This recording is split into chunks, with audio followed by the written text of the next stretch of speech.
The Tigray War and Our Collective Moral Failure. One chilly summer evening, by what I can only recall to be a random chance, I found myself at a party at the Hilton Hotel in Addis Ababa. I had recently graduated from college and was enjoying a summer in my hometown.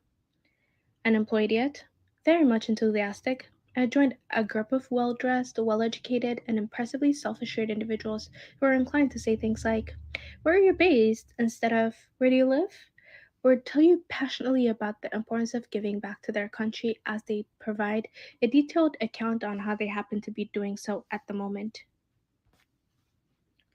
While I felt a little out of place being surrounded by mostly ambitious and well accomplished people, I had no problems mingling with ease.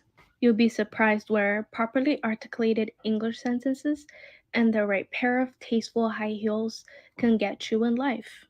Throughout the evening, I met and conversed with many individuals, some of whom frequently grace us with their presence on our national newspapers and TV channels today. I met and chatted with a handsome young banker, not of your local variety, the type of man my mother wants me to bring home for dinner. He told me about his job, which involves extensive international travel and frequent run ins with important men I only know of in the media. "There's no reason Ethiopia can't be the next China," he had said excitedly, explaining how state led capitalism was the answer to our nation's economic ills.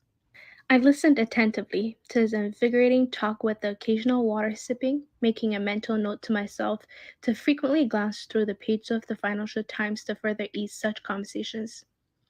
Thankfully, my ignorance of the international financial world did not show, since after some minutes of having met me, he started calling over his friends to make introductions. "Come meet this brilliant young woman," he had said to his friends, whose hands I shook politely. In case you're wondering, be assured this statement is not related to any objective assessment of talent or cleverness I may possess.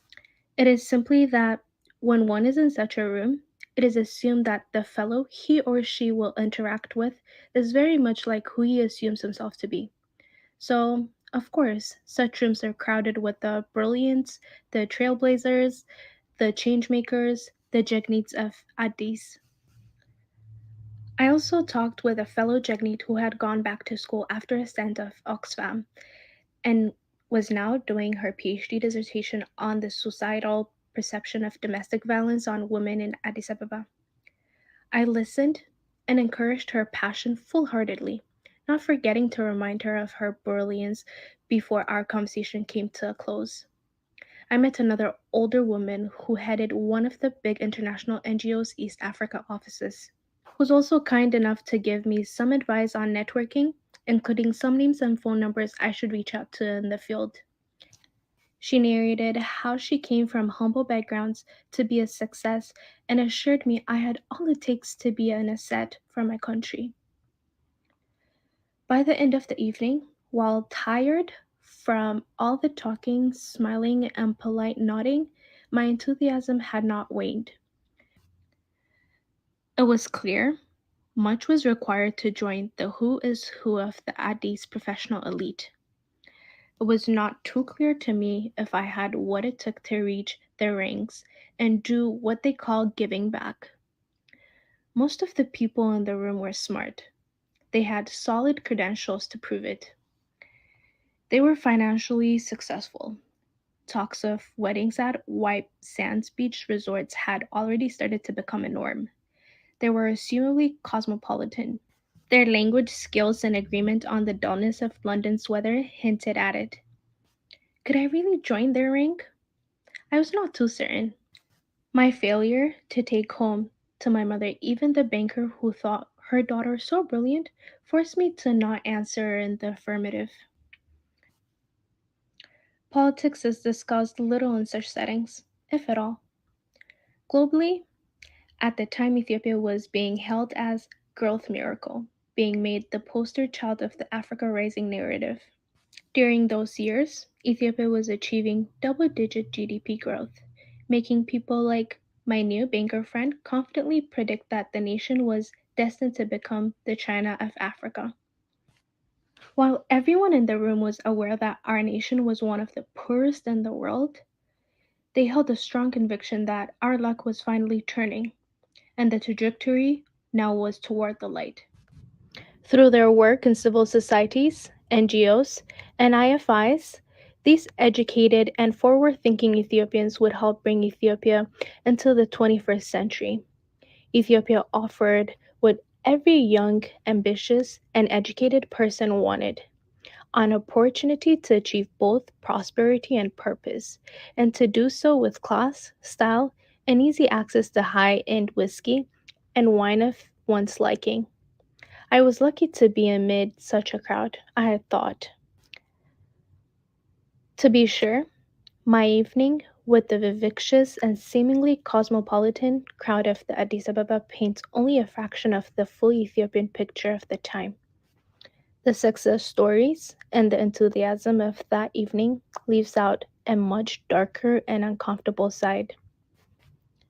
Being in that room, you would not know that as we sipped on our drinks and complimented each other on our outfits, we were doing so in one of the most politically repressive nations in Africa. The 2010 Ethiopian election results reported EPRDF, the then ruling party headed by Prime Minister Meles Zenawi, as having won almost 100% of the votes. Journalists and human rights activists were constantly being persecuted, thrown in jails, or exiled from the country. Torture of prisoners was commonplace. There was no doubt the government was ruling with an iron fist. But this iron fist was justified by the self presumed movers and shakers of Addis as unfortunate but necessary. Many agreed that a nation cannot hope to achieve its democratic aspirations until it entangles itself from the stronger chains of poverty. It's been a decade since that chilly evening in Addis. Several realities have changed since. Ethiopia is no longer led by the EPRDF, but the Prosperity Party, power having been consolidated under the young evangelical and populist Prime Minister Abiy Ahmed, a child of EPRDF himself. Ethiopia has abandoned pursuing a state led economic policy, instead, following a neoliberal economic policies led by the IMF and World Bank. The relatively secure nation that had managed to attract high levels of FDIs into the nation is now ripe with ethnic conflicts. Most devastatingly, the African Rising narrative headline, as questionable as some of them were, have been replaced most recently by headlines of a war of biblical proportion involving rapes, massacres, and famine in Tigray. Interestingly, the friends I met that evening and in many other similar get togethers in Addis still hold the conviction, while witnessing historical levels of human agony, devastation, that Ethiopian is still moving forward, the future even brighter. Their memory of the past has changed drastically. Now they remember those long gone days as dark and oppressive, and the former regime as backward. The injustices they had dismissed as unavoidable for economic growth is now viewed as the epitome of cruelty. We finally have a modern leader who will take Ethiopia into the 21st century, and an political friend who, as I remember it, was quite satisfied with the nation's former state said to me. The Addis Ababa urban elite have swarmed towards the prime minister like bees to honey, and he has certainly welcomed the embrace. The prime minister, for his part, has rewarded this enthusiasm for the change and prosperity he offers. More than any other time in recent history, he has welcomed into the central government a high number of urban technocrats with minimal allegiance to any specific political ideology. In the first few months of Abiy Ahmed's premiership, I too had welcomed this change, viewing it as a sign the regime was attempting to open space for those who are competent but not necessarily party loyalists. I was highly mistaken.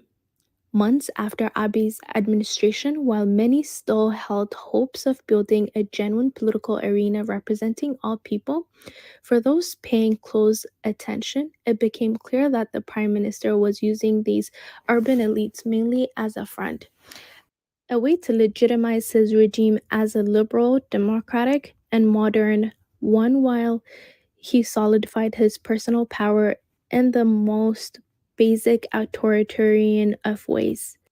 Modern being roughly defined as kayak sipping at a Hayat, walks out in Toto Park, spa days, fancy suits, a degree or two, and some foreign contacts in international institutions.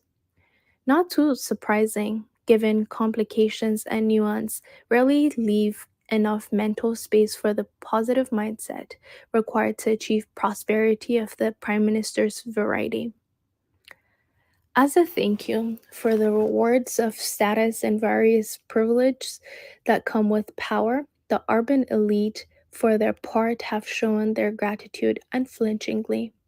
Some have gone from cheering Abiy as a true reformer, empathizing deeply with the unimaginable challenge he has inherited, and arguably harmless stance, a bit at times idiotic, all the way to supporting, denying, and justifying systematic rape, massacres, and an almost total destruction that has taken place in the war on Tigray, a painful failure that consequences of which we will not doubt reap.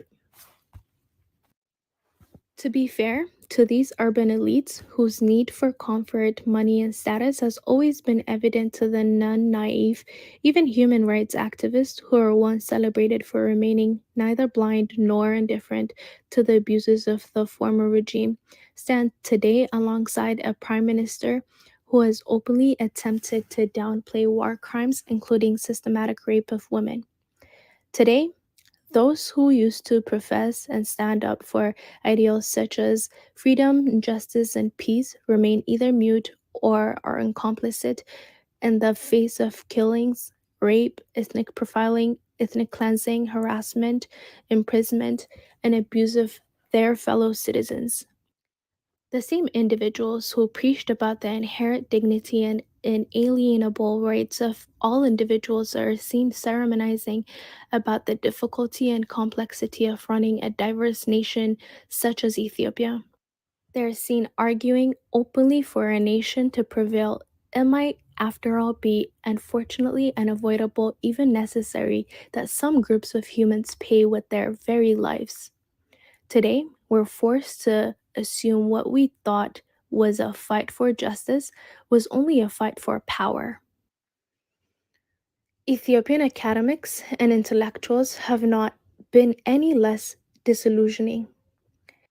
These individuals, including those working and residing safely in various universities around the world, have freed themselves from the basic responsibility a decent society puts upon its intellectuals to pursue and speak truths.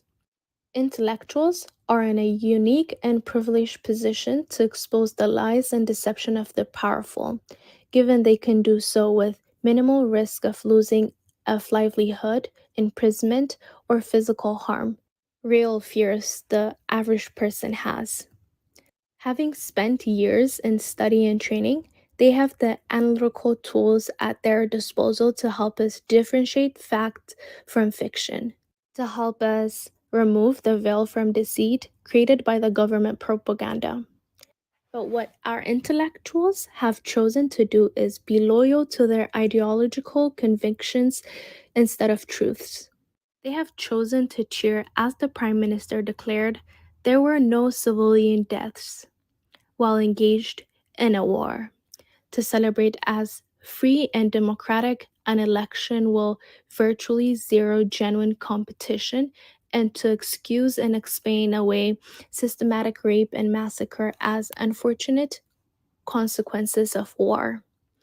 They sing the songs of liberalism, democracy, and morality in the Western classrooms within which they teach in the mornings, to only sit in front of their computers later that evening solemnly spilling to their Ethiopian audience about law and order, Ethiopian exceptionalism, and the unforgivable sins of their disfavored groups. If I were not alive to witness it all as it is taking place, I would have certainly dismissed it as cynically written bad fiction. There's something particularly pernicious about Ethiopia's current state of affairs. Not only do elite groups of all stripes, technocrats, intellectuals, human rights activists, religious leaders, media, legitimize the actions of such a repressive government through an almost sadistic level of active support, but they do also with an added air of normal superiority.